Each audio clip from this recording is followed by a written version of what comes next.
Bonjour à tous les chemins mènent à vous aujourd'hui en Haute-Vienne sur les monts d'Ambazac et on commence tout de suite par la tourbière des Doges.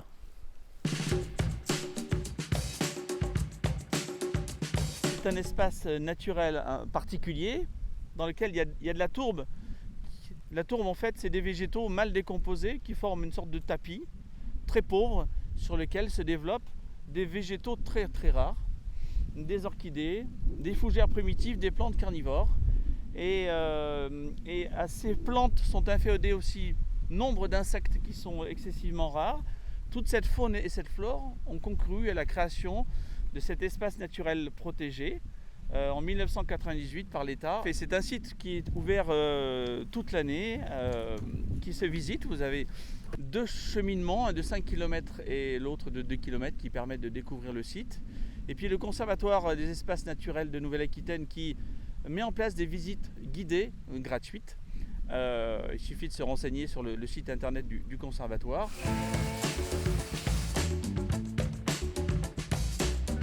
Ici on a extrait le kaolin qui servait donc à... C'est l'une des 3 roches qui servait à faire la porcelaine. Oui, en effet, donc pour faire de la porcelaine, comme vous le disiez, il faut du kaolin, il faut aussi du quartz et du feldspath. On a découvert le kaolin ici au début des années 1800 et il a été exploité dans les monts d'Ambazac jusque dans les années 1960. Comme vous voyez ici, Oui. cet amas, on va dire, de matière assez blanchâtre, quoi, donc qui est constitué essentiellement de kaolin et puis je dirais de déchets. C'est pour ça que c'est pas entièrement blanc, parce que le kaolin est une argile parfaitement blanche. Ici, allez, on va dire au 19e siècle, la population de la Jonchère, par exemple, a triplé. D'environ 500 personnes dans les années 1800, il y a eu jusqu'à 1500 personnes dans les années 1900.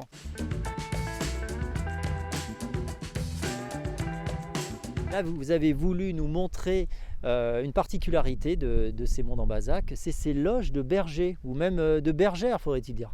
Oui, tout à fait. Ce qui est assez remarquable ici, c'est que dans les monts d'Ambazac, donc plus particulièrement sur le secteur de Jabreille-Saint-Gousseau, il y a à peu près une trentaine de loges comme ça qui ont été réhabilitées il y a quelque temps par une association locale qui s'appelle Nature et Patrimoine.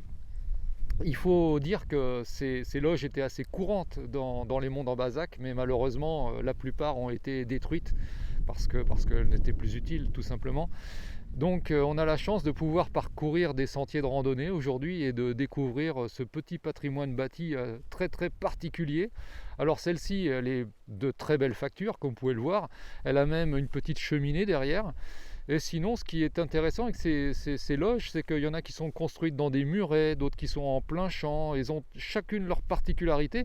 Donc moi, ce que je peux vous dire, c'est venez ici dans les monts de Jabreille et de Saint-Gousseau pour découvrir ces petites merveilles lors de randonnées en famille, avec amis, etc. Il y a un potentiel énorme. Fin de ce numéro sur les monts d'Ambazac en Haute-Vienne, à très bientôt sur Noir.